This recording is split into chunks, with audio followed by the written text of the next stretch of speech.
Hello, this is Matt on the Moon Lambo channel, and I've got two stories to share with you in this very latest Moon Lambo Hot Jam. And I'll be starting with this one, XRP lawsuit. Amici Curiae attorney claims to have critical evidence about community's XRP holdings.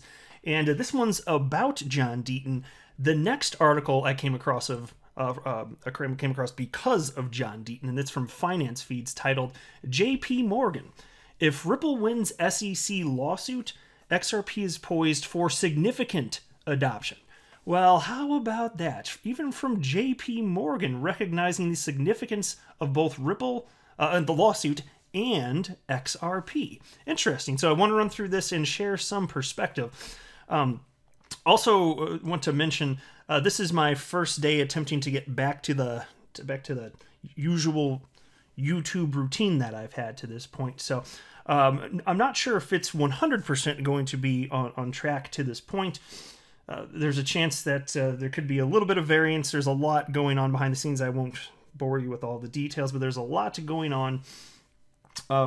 So there's a chance it'll just look like normal from here moving forward, but if not quite, just know that I'm still working towards getting pretty well back to that.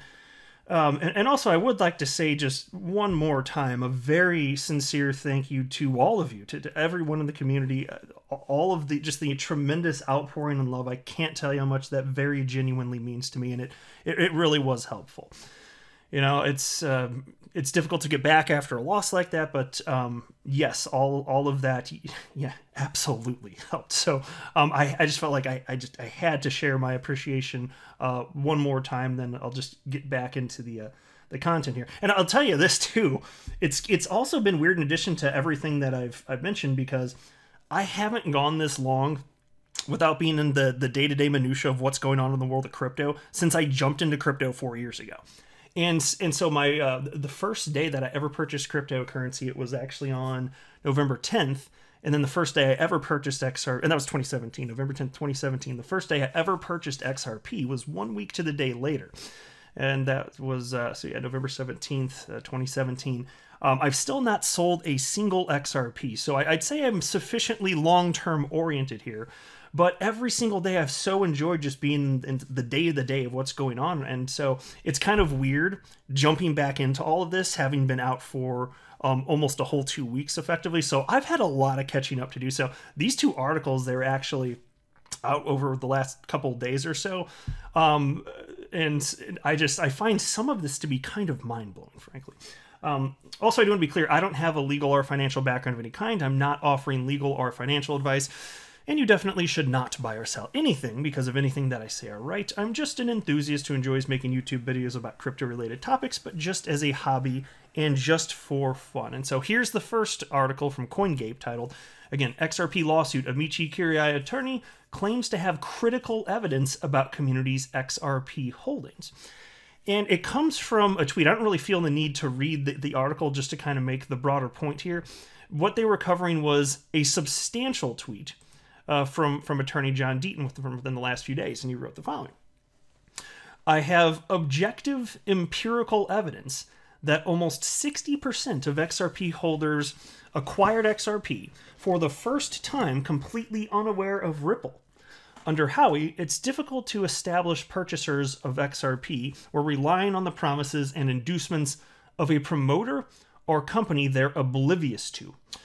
Yeah, so I can speak for myself here, certainly. I happen to have been part of the percentage that was aware of Ripple, but I did not believe that I was purchasing any sort of ownership in Ripple, the company. I believed I was purchasing a cryptocurrency, and that's absolutely what I purchased. There are no ifs, ands, or buts. Like, unquestionably, I purchased a cryptocurrency, and that's what I've been holding for the last 4 years right now. And this is a crucial point. As I'm actually going to get into it a little bit more in this very next article, because actually JP Morgan pretty well brings it up. But it cannot be the case that the Howey test is satisfied if that many people didn't know that Ripple even existed. It's an absurd claim. Not possible.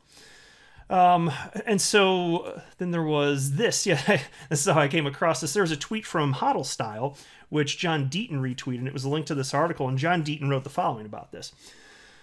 I know for a fact that a significant percentage of XRP holders first purchased XRP in 2017 completely unaware of Ripple. They kept acquiring XRP even after the lawsuit because they figured out in 2017 what JP Morgan figured out yesterday. Yeah, and so I am looking forward to seeing what this information is, unless I missed it, which I admit is possible because I am getting back in the groove. So it is, like I said, a weird sensation, like getting caught up and feeling behind when I started getting back in and researching, getting back into all the articles as I did today. So I'm not sure if, again, I apologize if I missed something here, but as far as the objective empirical evidence, as John Deaton worded it, if he has said it, I look forward to seeing what that is. I don't doubt that he has it. I mean, he's not going to word something like that unless that's true, obviously. But I'm looking forward to learning more about that specifically.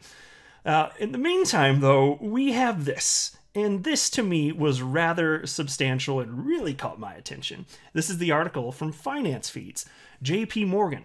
If Ripple wins SEC lawsuit, XRP is poised for significant adoption. You're going to love this one. Check this out. JP Morgan's North America Equity Research Report published earlier this month puts XRP in the spotlight, even stating the digital asset is poised for significant adoption. Let me just pause to say, I was not expecting them to cover XRP pretty much at all, and if they were going to, I wouldn't have guessed it would have been in this positive and accurate a light, to be honest with you. And then the piece continues. While the price of XRP has fallen in recent days, along with the rest of the cryptocurrency market, Ripple Labs has been working non-stop in signing new partners for its Ripple network and on-demand liquidity service, thus spreading the use of XRP, especially in the cross-border payment space. And then they have this section titled XRP versus Swift. Now, the JP Morgan report started out by stating, quote, XRP was engineered to facilitate transactions on Ripple's blockchain-based digital payment network. Benefits of the network include expedited payments and reduced transaction fees. So just want to be very crystal clear here. XRP was created, of course, before Ripple, the company, and David Schwartz has publicly stated that although they didn't know exactly what it might ultimately be adopted for, if anything, they were trying to make a better version of Bitcoin, and in a general sense, they thought the way that it was designed and all of the attributes in terms of speed, low cost of transaction, all these types of things that we know are fantastic about it, they thought in a general sense that it would just be really good at payments. And at this point in time, arguably, XRP is the best cryptocurrency on the planet for payments. And certainly the most adopted cryptocurrency on the planet that could be best suited for payments. Anyway, piece continues. The paper mentions its founding date, 2012, and co-founders Jed McCaleb, who has left the company to launch Stellar, and Chris Larson, who is a co-defendant in the XRP lawsuit filed by the SEC. And here's another quote. While traditional money transfers, most commonly Swift transfers, are costly and can take up to 5 business days to complete, transactions using Ripple's XRP, and they should have just written XRP, can be completed in as little as 3 to 5 seconds, and transaction fees are just 0.0001 XRP. And by the way, I'll pause there just to note, the transactions could have been programmed to have been free, because like there aren't any miners or anybody, network participants, that just by facilitating transactions get paid. That was just to prevent spam of the network. Because if you're going to try and spam the XRP ledger, it's going to get costly real quick, even though it's only 0.0001 XRP, so almost zero. Try scaling that up to slow down the XRP ledger. Good luck, and you're not going to achieve anything. So that's the reason it was designed like that. Anyway, and then they write, Swift transfers are more expensive due to the numerous intermediary banks involved that charge fees to both the sender and recipient. And then they note that the Ripple network includes more than 100 financial institutions, including Bank of America, Santander, and American Express. Now, this next part I really enjoyed reading because there's all sorts of nonsense out there. And a lot of times it comes from XRP haters, Bitcoin maximalists, and just people that are really, really uninformed. And they have this idea that stablecoins, like a stablecoin, is going to be adopted to facilitate the role of bridge currency. And it's just going to magically happen because of reasons. And so anytime something like that happens, I'm like, okay, so who's going to implement all the software and the customer support and onboard clients? Who's the company that's going to do this? What's their business model going to be? How are they going to ensure that there's sufficient liquidity the world over? Because if you don't have liquidity in every market in which you want to participate, good luck. And that's a battle no matter what asset you're talking about. It's true of XRP too. But you're talking about an asset with counterparty risk, and it's kind of like, to what degree are you solving a problem? And so anyway, well, here's what they wrote though. Then the JP Morgan document explained XRP's unique value in comparison to stablecoins using the words of Ripple's Senior Director of Global Operations, Emi Yoshikawa. And here's a quote. The role of XRP as a bridge asset in international settlement is not competing with stablecoins, but on the contrary, it is complementary. Yes, exactly, which is what I've been saying for the longest damn time. It's nice to see this highlighted by JP Morgan, no less, frankly, here. And then they note XRP is not pegged to an underlying currency, unlike stablecoins, which follow their underlying currency's volatility. Yeah, and so if you think that a particular stablecoin is going to be adopted the world over, you got another thing coming. It's not that there's not a role for stablecoins, but they're not best suited as a bridge currency. And then there's this. Perhaps, actually, maybe this is the best part of the entire article. I love this. You'll like how they wrap this up. Check this out. The SEC versus Ripple lawsuit is an inevitable topic of discussion for XRP. And on that matter, JP Morgan points to the Howey test as the end goal and gives away the likelihood of a Ripple win. The Howey test says that an investment contract exists when these four conditions are met. Investment of money in a common enterprise with the expectation of profit to be derived from the efforts of others. And so they should also note common enterprise is required there as well. But here's a quote from him. For the SEC to win the suit, Judge Sarah Netburn must determine that all aforementioned 4 points are met. If she determines that one or multiple points are not met, Ripple will win the suit. Exactly. This is something I've also been saying on the channel for years here. In order for the Howey test to be satisfied, meaning that whatever asset you're considering is a security, all 4 prongs of the Howey test must be met. And so that's why one of the most obvious ones to combat against, and you can combat against other ones, but one of the most obvious ones is this idea of common enterprise. Because if a cryptocurrency, like XRP, and it is the case for XRP, if it is sufficiently decentralized, how the hell could there possibly be a common enterprise? And if that's the case, the whole case falls apart. The lawsuit's over.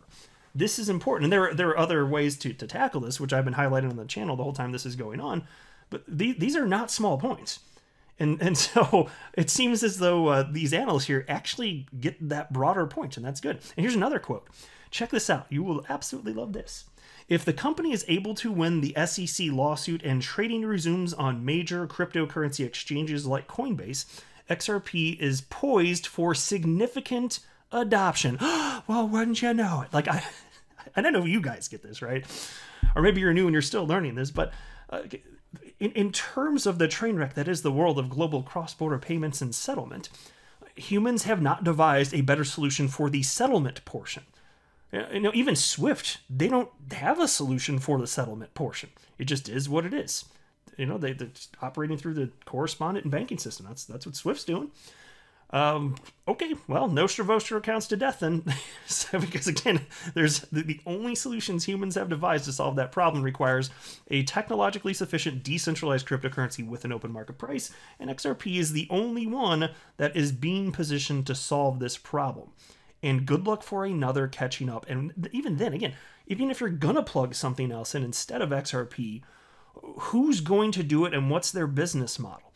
And if that starts to happen, maybe I'll be interested in purchasing that asset too. Like, oh, okay. I'm not against competition. Don't get me wrong here. It's perfectly fine. I'm not married to Ripple or XRP. It's just that I appreciate what Ripple's doing for the XRP ecosystem. And I think XRP is an astonishing and highly impressive cryptocurrency, which has led to it becoming my largest holding, but not because of Ripple specifically, at least certainly not solely. I always appreciated that there were multiple developers building on top of the XRP ledger, but and using XRP. But I'll go ahead and wrap up there. I am not a financial advisor. You should not buy or sell anything because of anything that I say or write. That would be a very, very, very bad idea. Until next time, to the moon, Lambo.